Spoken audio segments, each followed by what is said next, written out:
Are you not going to comply with it? I'm complying with state and federal laws. We are the federal law. Well, you better do it. You better do it because you're not going to get any federal funding at all if you don't. And by the way, your population, even though it's somewhat liberal, although I did very well there, your population doesn't want men playing in women's sports. So you better comply because otherwise you're not getting any federal funding. See you in court. Every state, good. I'll see you in court. I look forward to that. That should be a real easy one. And enjoy your life after governor because I don't think you'll be in elected politics. I'll see you in court. A tense moment at the White House earlier. That was President Trump sparring with Maine Governor Janet Mills over Trump's executive order banning transgendered athletes from participating in women's sports. In a statement, Governor Mills later said, quote, "If the president attempts to unilaterally deprive Maine school children of the benefit of federal funding, my administration and the Attorney General will take all appropriate and necessary legal action to restore that funding and the academic opportunity it provides. The state of Maine will not be intimidated by the president's threats." All right, joining us now, we have NBC News Capitol Hill correspondent Melanie Zanona and staff writer for The Atlantic and MSNBC political analyst here with me on set, Ashley Parker. Ashley, I know that our bar for remarkable just keeps getting higher, but that was a pretty remarkable clash, and it could have serious repercussions for the state of Maine. How are governors, politicians having to navigate standing their ground, but also dealing with a president who can really impact their ability to do things in their jurisdiction? Right. Well, in some way, what you're seeing is a partisan split, right? If you are a Democratic governor, Democratic senator, you are more willing to openly clash with the president. To me, what's more fascinating in certain ways is what you see on the Republican side, where a lot of these Doge cuts, where the attitude is sort of break things and put the shards back together after the fact, right, maybe if necessary. Which might work at a startup, but maybe not at the federal government. And not even always at a startup. But again, for these Republicans, they're still unwilling to really challenge their president.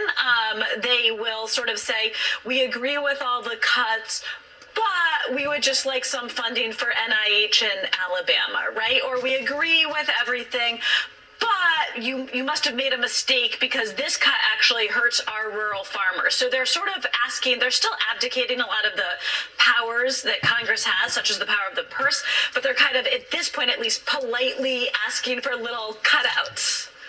All right, Melanie, I want to change topics just a little bit, but it's definitely related, and turn to a clash of a different sort, and that's with Republican Congressman Rich McCormick. He kind of faced off against this angry crowd of constituents yesterday. Let's take a quick listen.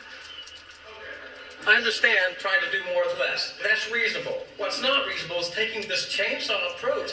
Why is this being jammed down the pipe so rushed and sloppily? The people would like to know what you, Congressman, and your fellow congressmen are going to do to rein in the megalomaniac in the White House. Melanie, I just came back from overseas, and the question I kept getting from European leaders is, why aren't people angry about this? Why aren't people protesting? We're starting to see a little bit of that. Are other congressional Republicans facing similar backlash over these Doge cuts?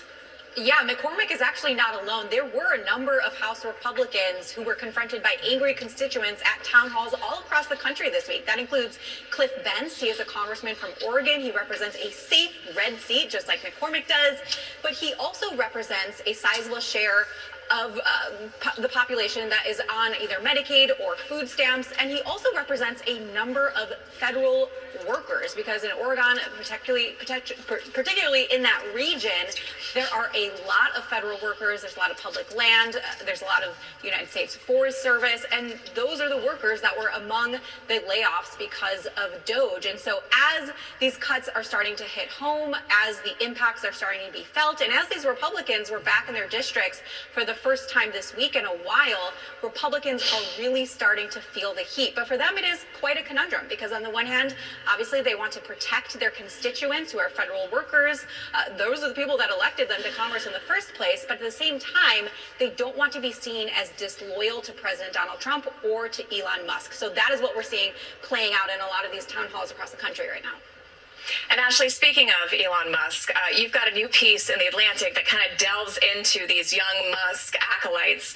the guys making these job cuts, essentially, did you uncover any methodology behind how they're choosing these layoffs other than point, click, delete?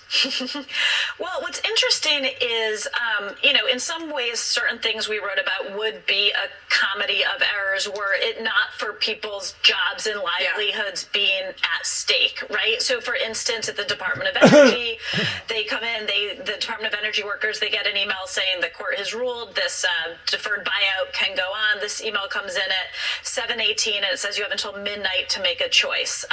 Then at 8 p.m., while an Energy Department employee is on the phone with his colleagues and they're all desperately deliberating over, do we take this, do we not take this, what does it mean for our income, for our families, they get another email that says, oh, whoops, actually the window closed at 7:20. So that's 2 minutes after the first email went out. Ultimately, the offer did extend until midnight, but again, it just shows you that there is not so much of a clear method to the madness. And in part, that's because, Elon's view is that if you sort of can control the computers, you can control the federal government. But every agency has different computer systems. Some agencies have multiple bits of code dating back decades. So even if they do, for instance, master something at Treasury or figure out something at CFPB, they cannot then just sort of superimpose it across the government. So they are going in afresh every time. And Melanie, also Elon Musk related, I want to ask you about last night. He brandished a bejeweled chainsaw at CPAC, courtesy of the Argentine president Javier Milei. Is it possible this is getting a little too weird even for some MAGA supporters, or is the base still into it? Are they still showing up for the show?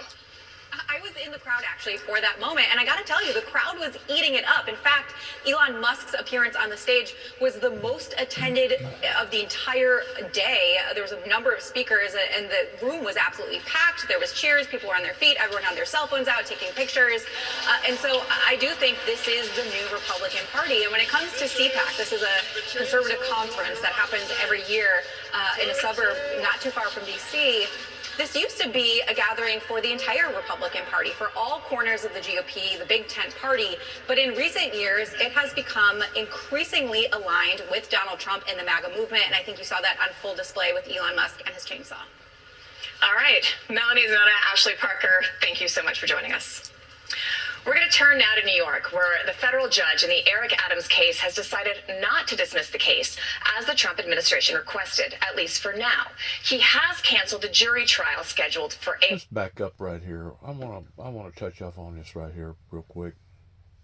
I want to go beyond this. Go beyond the I'll see you in court deal right here. Let's go back a little bit more here. I wanted people to listen to what this guy here had to say about this. We just don't see any evidence of that at all, and that's a big problem. All right, Garrett Haake, Josh Rogan, thank you both for joining us. And joining us now, we have national security analyst and former executive director of Defense One, Kevin Barron. Okay, Kevin, in addition to that reporting that we just heard that, the U.S. is opposing a G7 statement that kind of essentially states the facts as we know them, we've also learned the U.S. is declining to co-sponsor a U.S. draft resolution affirming Ukraine's territorial integrity on the third anniversary of the Russian invasion. That's pretty significant. What is your take on that, and what is the danger in disagreeing with the rest of the alliance when it comes to something as basic as a statement? Well, and just like everything else we're seeing from Trump, it sounds like they're doing everything they can to soften the road for the Russians and bring them into the negotiation that they want, no matter what it takes. I mean, these are pretty basic level statements and concessions that are, Diplo speak. This reminds me of like Cold War days, and should the table be a triangle or a rectangle? Meanwhile, people are fighting and dying out in Ukraine, and there's a real geopolitical shift happening that just seems to be the White House either doesn't care about or doesn't see it coming. I mean, but diplomats always quibble about verbiage verbiage or language or flag size or table settings. This feels a little bit more significant because this shouldn't have been and wouldn't have been 6 months ago at all a controversial statement. Oh, no, it's beyond the pale. It's ridiculous. Of course Russia's the aggressor. Of course Putin is the dictator. Of course those are the bad guys and the Ukrainians are the good guys. There's no doubt about that. So, forgive me, not to soften any of this, right? It's unbelievable that the White House is taking this position. It's not unbelievable that Trump is taking this position. He wants to pull Putin in and have that moment, that his version of Helsinki all over again, whatever you want to call it, thinking, even if you believe what Rubio says, look, this is just round one. We're just bringing him in, and listen to Kellogg and what he's telling the allies. The U.S. is still going to defend Europe. This U.S. is still going to defend NATO. This is just our way to get things started. I think just nobody believes it. I heard you say in the last segment, nobody knows who to believe when it comes to anything this administration says, unless it comes from Trump's lips himself. Well, it's also putting Republicans in a really difficult position, even Republicans who do support the president. Yeah. Senator Thom Tillis had some strong words for the Trump administration. I think we've got that sound for you here. I support President Trump, and I believe that most of his policies on national security are right. Most. Didn't say all. He said most. Listen to him. I believe his instincts are pretty good. But what I'm telling you, whoever believes that there is any space for Vladimir Putin in the future of a stable globe better go to Ukraine. They better go to Europe. They better invest the time to understand that this man is a cancer and the greatest threat to democracy in my lifetime. So, ladies and gentlemen, when I tell you that Vladimir Putin is a liar, a murderer, and a man responsible for ordering the systematic torture, kidnapping, and rape of innocent civilians, believe me, because the evidence is mile high. I mean, you were apologizing earlier for not being subtle. That's not subtle. And he's one of the few Republicans who seems to be holding the line against Russian aggression. It's even caught some of our allies off guard. Does Europe have options here if it wants to see Ukraine succeed? Yeah, but hang on. I don't give him that much credit. Look, he just said, believe me, in the same speech where he started off saying, I think Trump has good national security instincts. And I don't think Tillis has voted to stop any of Trump's nominees that have gone through, like Tulsi Gabbard, like Hegseth, Rubio, or anybody else. But that's significant because you're getting people who did back him on those candidates now speaking out a little bit about what they disagree with. We all knew what Trump thought about Russia. We all knew what Trump thought about Ukraine. And he likes one and doesn't like the other. So we knew this was coming. So it seems a little disingenuous for the senator to go, yeah, but look at how bad Putin is when you supported Trump the whole time. So I think the Senate GOP has an enormous credibility problem. And Senator Wicker and everybody else on the Armed Services Committee coming out of, especially Munich, suddenly remembering that they care about European security and they care about the war in Ukraine when they knew fully that this is what the Trump administration was going to push for. All right, we're going to have to leave it there. Thank you so much, Kevin Barron. We've got some breaking news out of New York City. Okay, let's go. Go forward here. We just seen that pertaining to a see in court deal. See in court deal.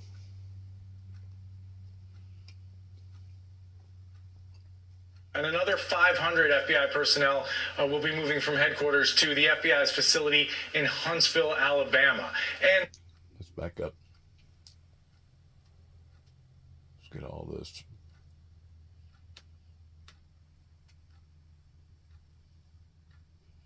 That sounds like they're shifting people around.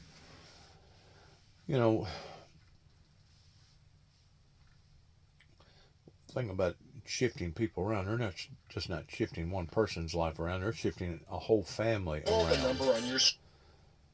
For the most part, these people have lives. Donald Trump's Justice Department just eliminated a database that tracks federal law enforcement misconduct. The database was first proposed by Trump in his first administration, but it wasn't enacted until the Biden administration. Joining us now, we have NBC News Justice and Intelligence correspondent Ken Dilanian. Okay, Ken, how is this database being used, and what kind of message is the administration sending with its removal? Hey, Christina. Well, one of the main uses is to prevent bad cops from being hired. This was a database of 150,000 or so federal law enforcement officers, and it included nearly 5,000 instances of police misconduct. And one of the big issues in the police world is that an officer can commit misconduct in one jurisdiction, be disciplined, even be fired, and then get hired in another jurisdiction that has no idea that this misconduct occurred. So this was a way of being transparent. And taking it away, look, the Trump administration said that they repealed a Biden order that they said included woke anti-police concepts, but a lot of people are greeting this as sort of a setback for transparency and a sign that the Trump administration is not as interested in policing the police. Christina. I also want to ask you, fresh on the job today, you've got some new reporting on Kash Patel's actions over at the FBI. What's he doing? Yeah, that's right. It shouldn't be that surprising that Kash Patel has ordered 1,000 FBI agents who currently work at headquarters into the field, and another 500 FBI personnel will be moving from headquarters to the FBI's facility in Huntsville, Alabama.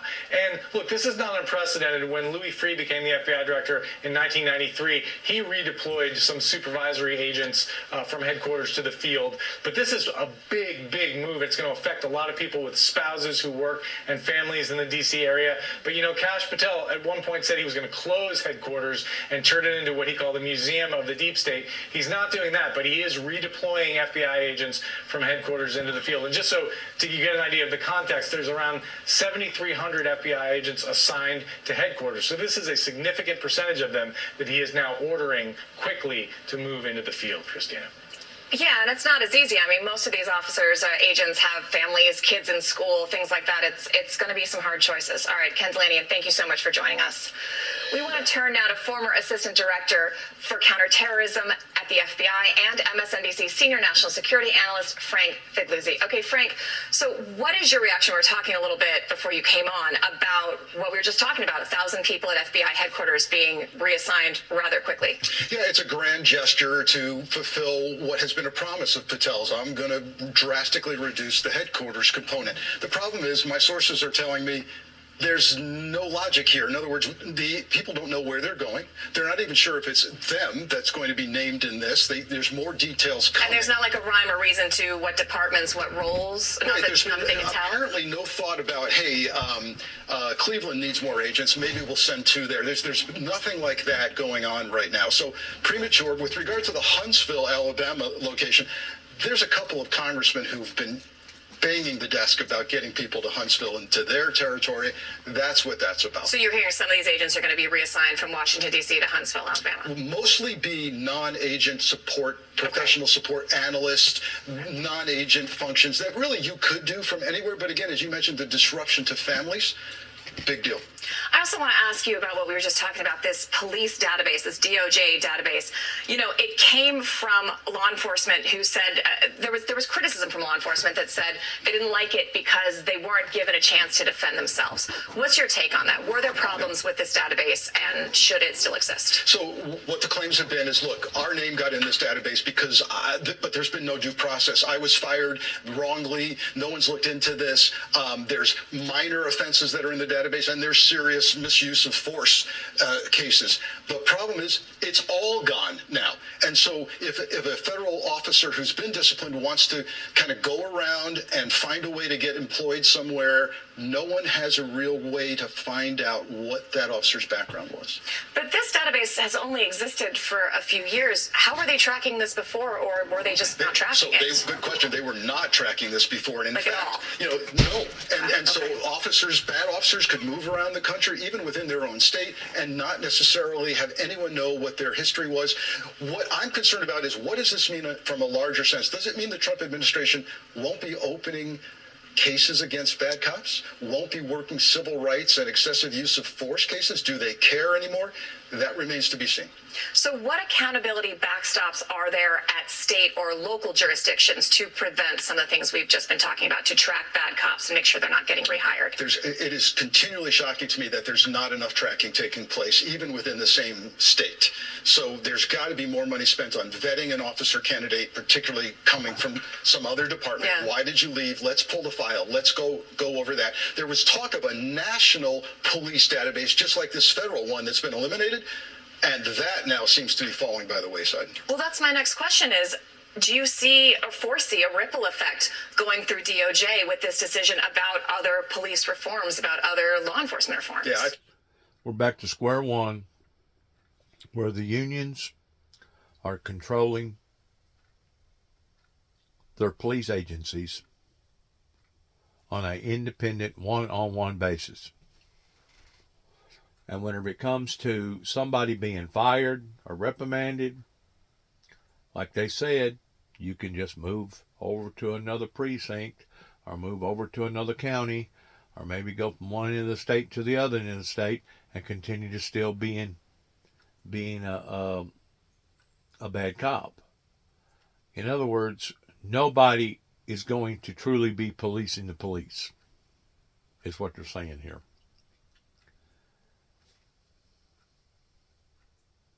That's putting us back to square one. That's also putting us back to George Floyd and cities being burnt and people up in Lexington and all these other different places where these cops has went in and illegitimately done things to these people, and the people stood up against those bad officers. That's what it means. So get ready, insurance companies. It's coming your way. I think this is a signal. This is how. Coming near a neighborhood near you. Signal. This is how I see it. If you've deliberately got the president saying, I want that database to go away, and it was his idea in the first place during his last term, right, then that's not a mistake Doge is making. That's a decision that Donald Trump is making. Right. Any other things stand out to you about this database or about what you've been seeing at the FBI, at the DOJ that really concern you? Yeah, look, generally with Kash Patel in power now, he's arrived, he's on the 7th floor, he's clearing the place out, and the big concern is, what will the FBI not be working, right? He said they're cops. They should be working murder and rape. Someone needs to tell him murder and rape in and of themselves are not federal crimes. Agents are not really cops in the sense of that. We don't have a national police force. My question, is he going to try and turn the FBI into a national police force, a secret police force for Donald Trump? All right, and on that cheerful note, Frank. Sounds to me like Costello type tactics may be at play here. I don't know. So much for joining us. And we've got some breaking news out of Washington here, where Enrique Tarrio, the former leader of the Proud Boys, has been arrested by U.S. Capitol Police. Now, Tarrio was on the Capitol grounds holding a press conference when he reportedly got into a spat with a counter-protester. That protester is alleged to have put a cell phone close to his face, and he struck her phone and arm in response. A spokesperson for USCP said Tarrio was arrested for simple assault after the counter-protester said she wanted to file charges. Still ahead, what the IDF is now saying about the death of a mother and her 2 sons.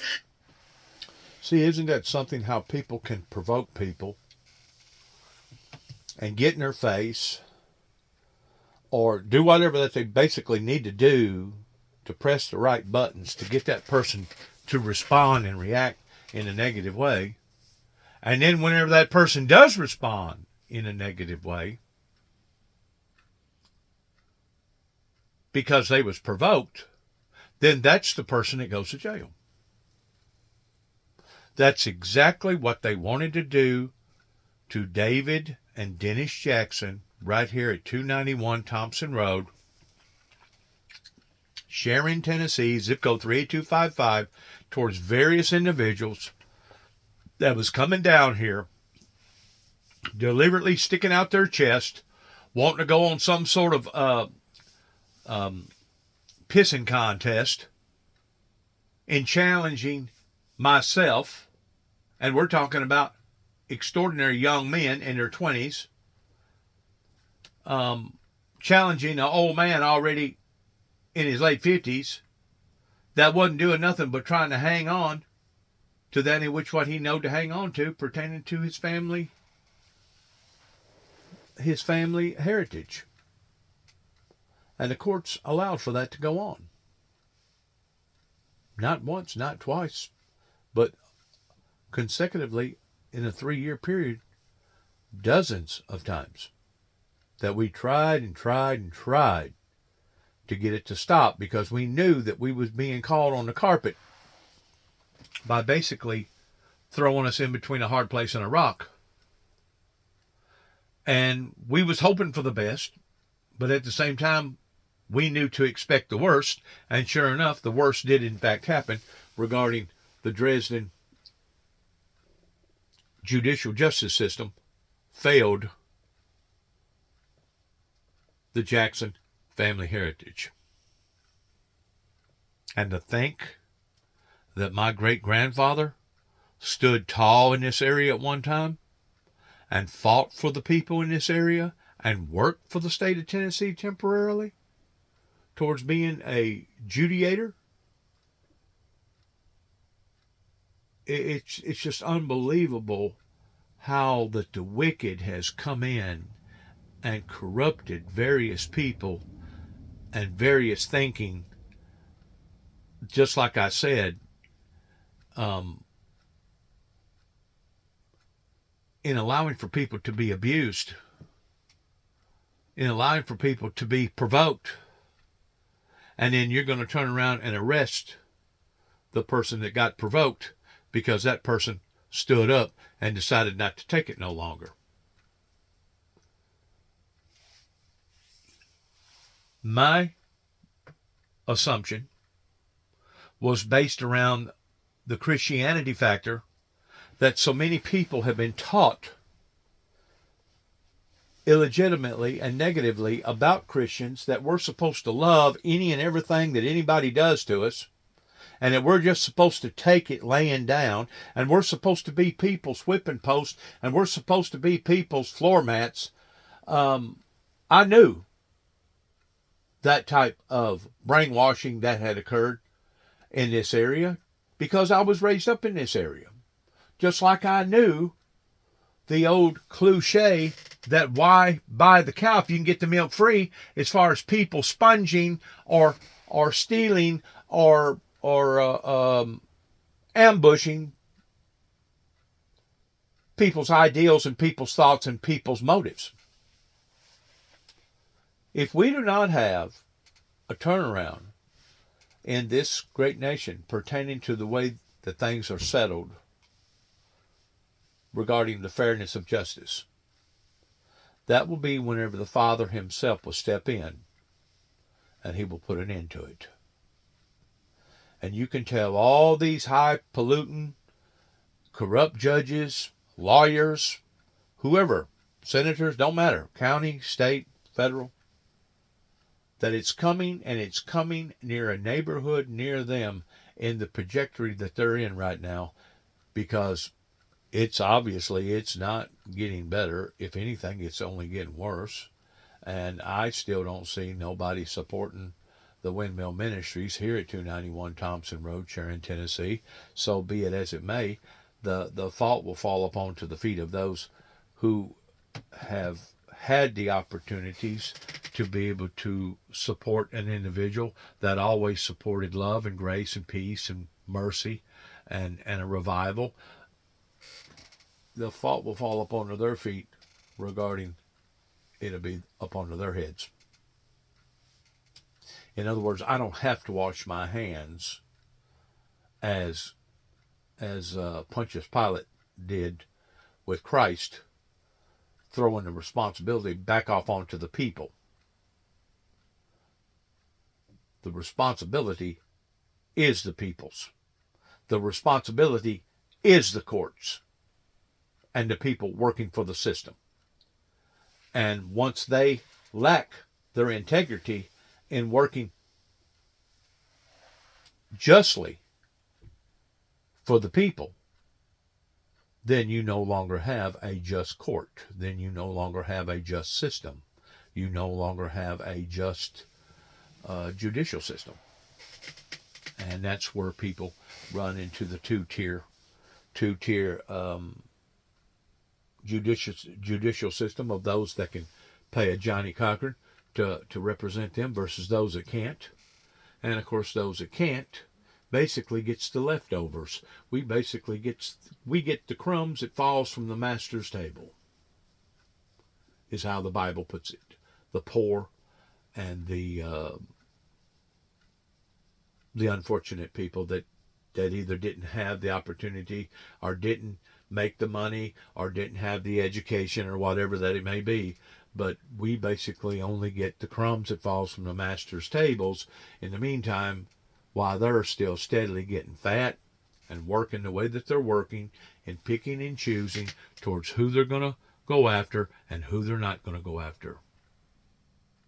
And if you're the right person, they'll basically allow for you to get away with murder. But if you're the wrong person, if we find out that you stepped on a wooden nickel, we're coming after you. And it don't matter what type of imagery or what type of integrity that man or woman may have, we're still coming after you. You know why we're coming after you? Because we don't like you.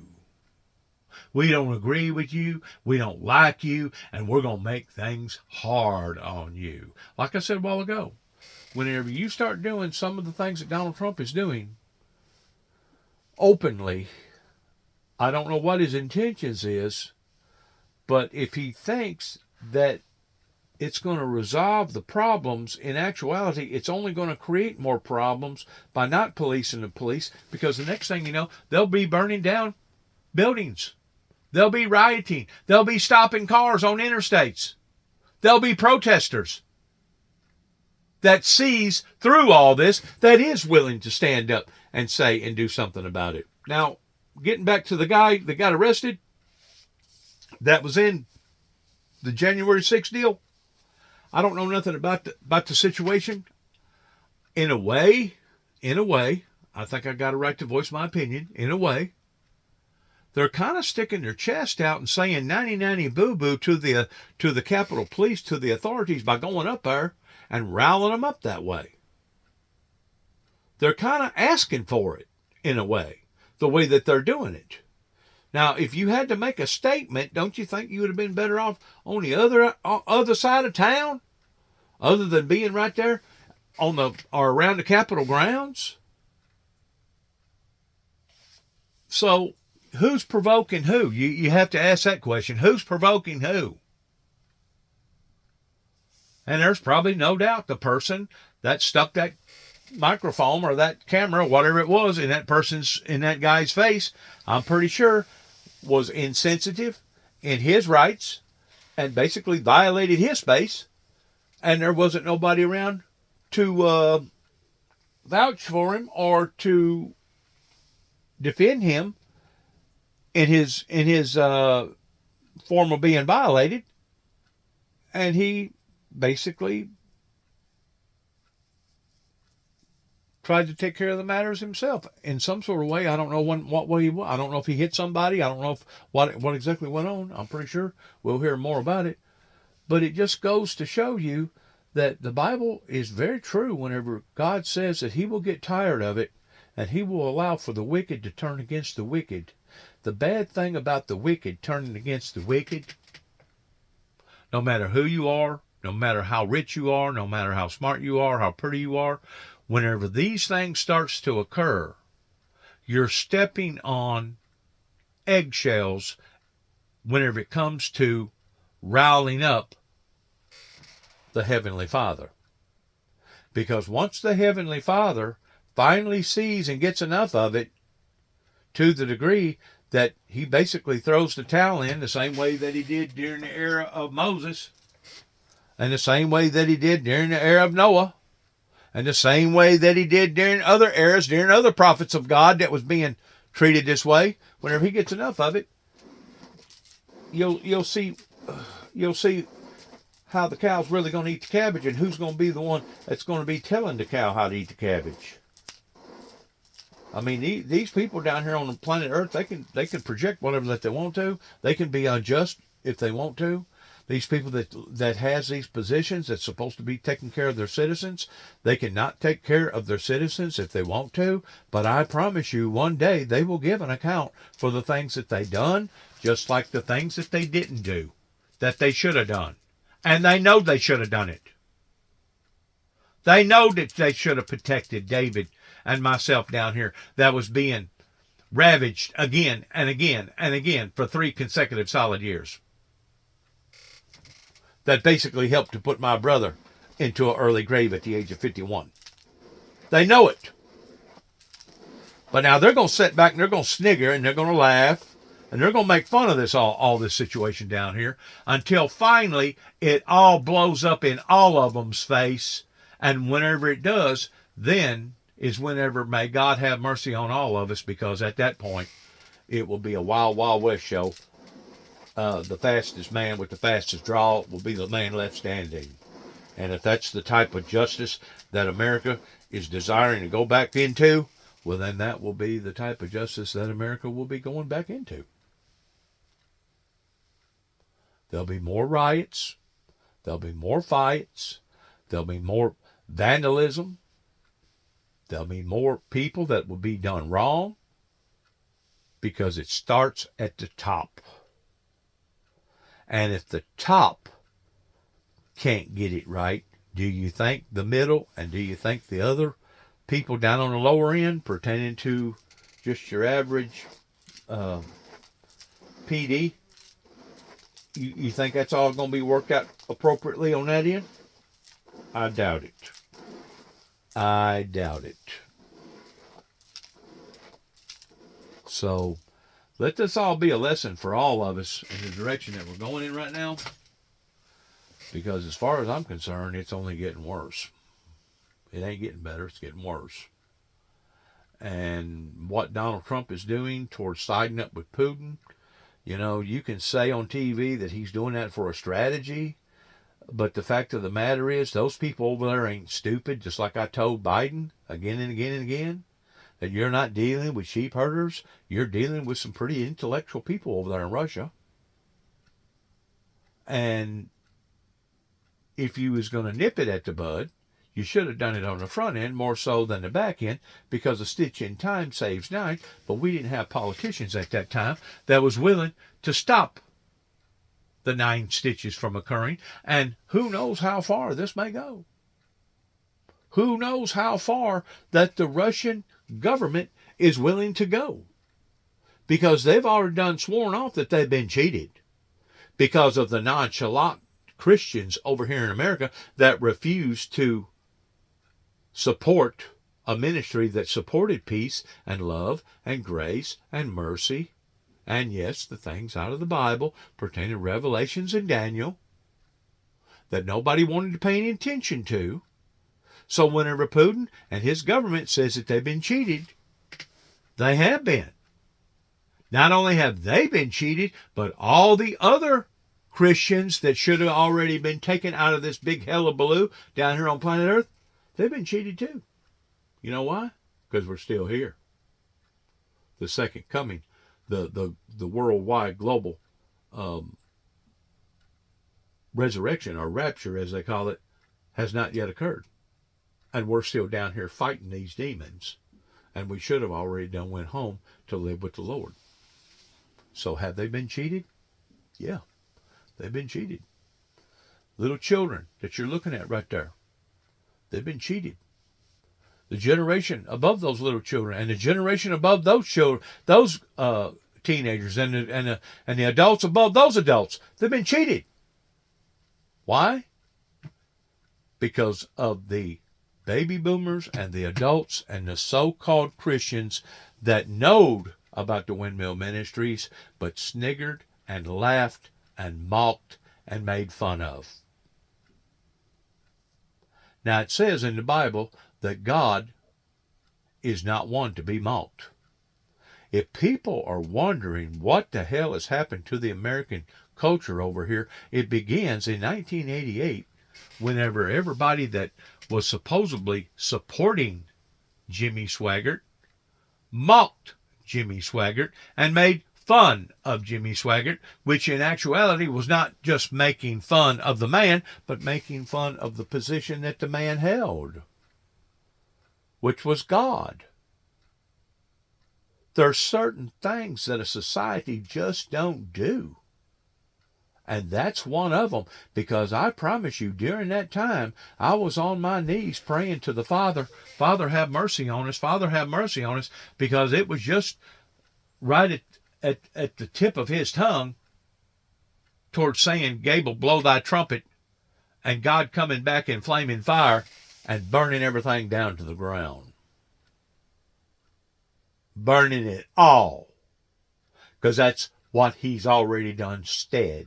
He said it and he meant it. Whenever God makes a statement like that the next time that he decides to destroy the world, it won't be by water, but it will be by fire and brimstone.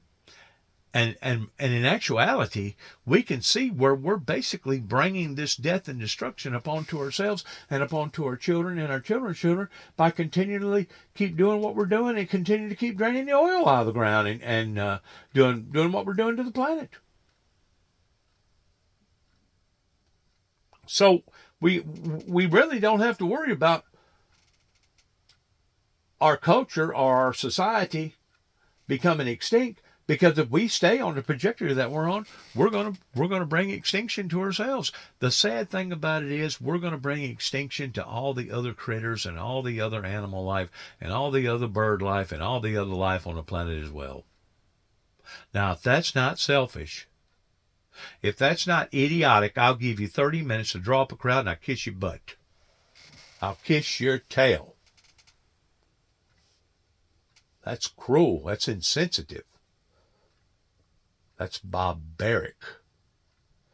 Good luck to all of us. God bless America. God bless our troops. And good luck. May God bless our endeavors towards where we go from this moment on. Shalom.